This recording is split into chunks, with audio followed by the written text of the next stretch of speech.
कि यह शरीर भी पंचायती धर्मशाला है, 5 तत्वों से बना हुआ है। क्षिति जल पावक गगन समीरा, क्षिति जल पावक गगन समीरा, पंच रचित यह अधम शरीरा, पंच रचित यह अधम शरीरा, क्षिति जल पावक गगन समीरा, क्षिति जल पावक गगन समीरा। तो महाराज ये जो शरीर है ना 5 तत्वों से बना है, एक तत्व से नहीं बना है। पंचायती धर्मशाला है, किराए से मिला है रहने के लिए। पर महाराज हम क्या करते हैं, हम इसमें ही आसक्त हो जाते हैं, इसको अपना मान बैठते हैं। यही तो माया है, मैं और तोर तोर तय माया। ये मेरा शरीर, ये मेरे बच्चे, ये माता पिता, यही तो माया है। महाराज माया नहीं होना चाहिए, मोह नहीं होना चाहिए। और जहाँ मोह हो जाता है ना आदमी वहीं परेशान होता है। अगर जो आपको मोह ना होना तो परेशानी नहीं होगी। छूट गया छूट गया। भाई संत क्यों मस्त रहते हैं? संत को कभी कोई परेशानी नहीं रहती है। क्यों? क्योंकि उनका कभी कुछ होता ही नहीं है, कुछ भी नहीं होता है उनका।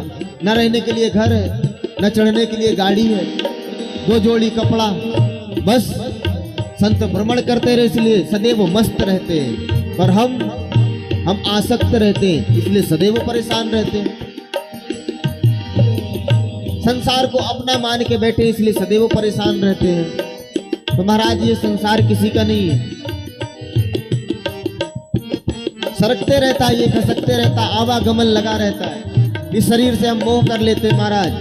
आप इस शरीर से मोह करते हैं। हम किसी की आंखें देख लेते तो बोलते देखो ये मृग लोचनी है इसकी आंखें। तो महाराज सुबह सुबह जाकर के देखना उसी में से ना चीपड़ निकलते रहता है, उसी में से बहता है। किसी के होंठ देख लेते तो बोलते बिंबा फल के समान है होंठ। महाराज सुबह सुबह जाकर के देखना लार बहते रहती है उसमें से। तो इस शरीर से मोह करे तो करे क्यों? कोई मतलब, सब नाश्वर है। वृद्धावस्था में आने के बाद में महाराज उसी शरीर से जितना प्रेम था सब प्रेम धरा का धरा रह जाता है।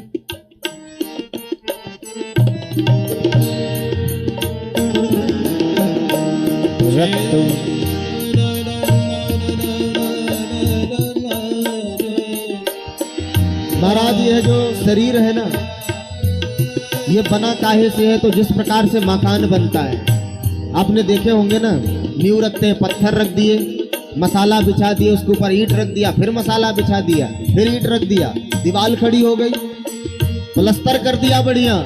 और सुंदर बनाना है तो बढ़िया पुट्टी मार दी, पेंट मार दिया, बढ़िया सुंदर मकान खड़ा हो गया। तो वही स्थिति तो इस शरीर की भी है। हड्डी लगी है, मांस है, खून है, और महाराज सुंदर ऊपर से बढ़िया चमड़ी लगा दी भगवान ने तो बड़ा सुंदर दिखने लगा। पर अंदर तो भरा सब व्यर्थ की ही चीजें हैं। रक्त मांस हड्डी के ढेर पर चढ़ा हुआ है चाँव, और देखो उसी की सुंदरता हो जाती नींद हराम। महाराज रक्त मांस हड्डी का ढेर है ये तो ये नाश्वर है, चलेगा नहीं है। आपको ये रहने के लिए मिला है कि आप इसमें रह करके अपने कर्मों को करें, शुभाशुभ कर्मों को करें और समय आने पर छोड़ दें।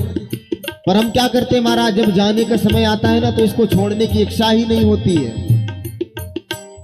और समझदार वही है महाराज जो स्टेशन आने से पहले अपना बोरिया बिस्तर बांध ले, वही समझदार है। पर हम लोग क्या करते हैं, मान लो भैया हमारा स्टेशन आने वाला है तो हम लोग जो हमारे साथी उनको पकड़ के बैठ जाते, भैया अब हम तो तुमको छोड़ेंगे ही नहीं। तो क्या होगा महाराज, टीटीआई आएगा, धक्का मार के उतार देगा। उसी प्रकार से इस संसार में अगर जो आप नहीं जाएंगे तो यमराज के काले काले दूत आ जाएंगे और धक्का मार के इस संसार से आपको बाहर कर दिया जाएगा। इसलिए महाराज समझदारी इसी में है कि समय आने से पहले बोरिया बिस्तर बांध लो। उससे बड़ा समझदार कौन होगा? समझदारी से काम लेना चाहिए।